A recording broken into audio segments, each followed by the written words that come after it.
నమస్తే welcome to our channel నేను సౌజన్య సాధారణంగా మనకు కోపం వస్తే ఏం చేస్తాం గట్టిగా అరిచేస్తాం అక్కడ నుంచి వెళ్ళిపోతాం లేదంటే కోపడిన వారిని అయినా అక్కడ నుంచి వెళ్ళిపోమంటాం అప్పటికి కోపం తగ్గకపోతే ఇక జీవితంలో వారితో మాట్లాడం అయితే ఇదంతా జీవితంలో మరి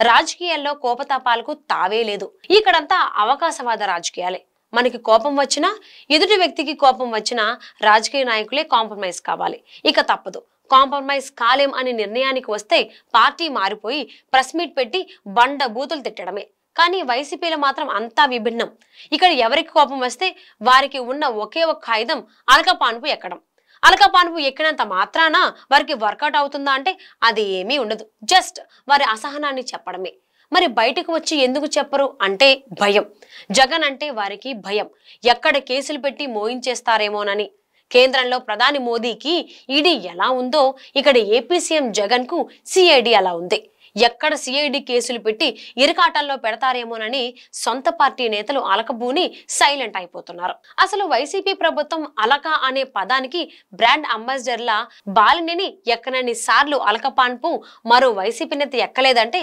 అతిశయోక్తి కాదు బాలినేని అలక వైసీపీకి కూడా కొత్త కాదు ఇంకా చెప్పాలంటే కొత్త పెళ్లి కొడుకు కూడా అత్తగారింటి మీద ఎన్నిసార్లు అలిగి ఉండరు మంత్రి పదవి ఉన్నంతకాలం బాగానే ఉంది ఆ తరువాతే అసలు అలక సినిమా మొదలైంది తనని పదవి నుంచి తప్పించడం కంటే జిల్లాకు చెందిన ఆదిమూలపు సురేష్ ను కేబినెట్ లో కొనసాగించడంతో హర్ట్ అయ్యారాయన దాంతో రాష్ట్ర ప్రభుత్వ సలహాదారు సజ్జల రామకృష్ణారెడ్డి స్వయంగా బాలినేని ఇంటికి వెళ్లి బుజ్జగించడంతో బెట్టు వీడారు ఆ తర్వాత కొన్ని రోజులకే ప్రకాశం బాపట్ల నెల్లూరు జిల్లాల సమన్వయకర్తగా బాలినేనిని నియమించారు అయితే సరైన కారణాలు బయటికి రాలేదు కానీ ఉమ్మడి ప్రకాశం జిల్లా బాధ్యతల నుంచి పూర్తిగా తప్పించి నెల్లూరు చిత్తూరు కడప జిల్లాలను ఆయనకి కేటాయించారు దాంతో బాలినేని అలక మళ్లీ తెరపైకి వచ్చింది ఈ నేపథ్యంలో మార్కాపురం పర్యటనకి వెళ్లిన సమయంలో సీఎం జగన్ స్వయంగా బాలినేనితో మాట్లాడి బుజ్జగించారు దాంతో బెట్టు వీడారు ఇప్పుడు తాజాగా మాగొంటకు సీటు ఇవ్వలేదని మరోసారి అలిగారు అసలు అలగడం అనేది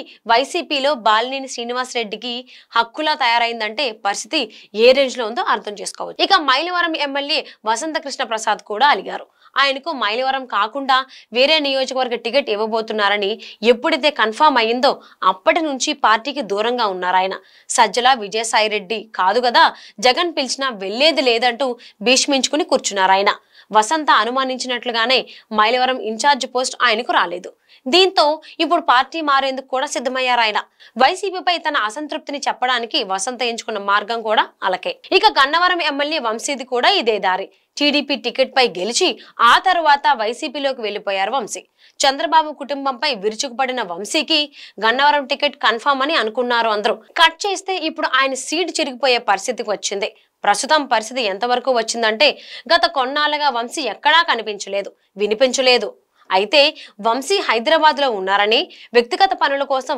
చాలా రోజుల నుంచి అక్కడే ఉన్నట్లు చెబుతున్నారు ఆయన సన్నిహితులు కానీ అసలు విషయం ఏంటంటే ఇప్పటికీ గన్నవరం టికెట్ వంశీకి కన్ఫర్మ్ కాలేదు అలాగని వైసీపీ ఎక్కడ టికెట్ ఇవ్వనని చెప్పలేదు అయితే పెనమలూరు ఎమ్మెల్యే కొలుసు పార్థసారథికి గన్నవరం టికెట్ ఆఫర్ చేస్తే ఆయన అలిగి వైసీపీని తిట్టి టీడీపీలోకి వెళ్లిపోయారు తద్వారా పార్టీ అధిష్టానం తనకు గన్నవరం టికెట్ ఇవ్వడం లేదన్న విషయం ఆయనకు అర్థమైంది దీంతో అప్పటి నుంచి వంశీ గన్నవరం నియోజకవర్గానికి దూరంగా ఉంటున్నారు ఇక వైసీపీ అధిష్టానంపై అలక అస్త్రాన్ని సంధించిన మరో నేత మంత్రి గుమ్మనూరు జయరాం కేబినెట్ సమావేశం తర్వాత సీఎం జగన్ ను ప్రత్యేకంగా కలవాలని ప్రయత్నించినా ఆయనకు సీఎం అపాయింట్మెంట్ ఇవ్వలేదట దీంతో ఆయన కూడా అలకపానుపు ఎక్కేశారు కారణం ఏంటంటే ఆయన తన సొంత నియోజకవర్గం ఆలూరు అడుగుతుంటే సీఎం జగన్ మాత్రం ఎంపీగా పోటీ చేయమంటున్నారు ఎంపీగా పోటీ చేయడం జయరాం కూడా ఇష్టం లేదు నేను పోటీ చేయను అని గట్టిగా ప్రెస్ మీట్ పెట్టి చెప్పలేక వైసీపీ అధిష్టానంకు అందుబాటులోకి రాక సైలెంట్ గా ఉండిపోయారు ఆయన ఇంకా చెప్పాలంటే సరైన అవకాశం కోసం ఎదురు చూస్తున్నారు మరి ఈ నేతలతో పాటు ఇంకా చాలా మంది నేతలకు స్థానచలనం వచ్చింది కానీ వారెవ్వరూ కిక్కురుమనలేదు ఈ అలిగిన నేతలు కూడా అలకల ద్వారా తమ అసంతృప్తిని తెలియజేస్తున్నారు తప్ప పార్టీపై కానీ జగన్ పై కానీ విమర్శలు చేసే ధైర్యం చేయలేకపోతున్నారు దానికి కారణం ఒక్కటే కేసులు ఎక్కడ కేసులు పెట్టి బుక్ చేస్తారోనని భయం అందుకే అలక అస్త్రాన్నే తమ ప్రధాన అస్త్రంగా మలుచుకుంటున్నారు వైసీపీ నాయకులు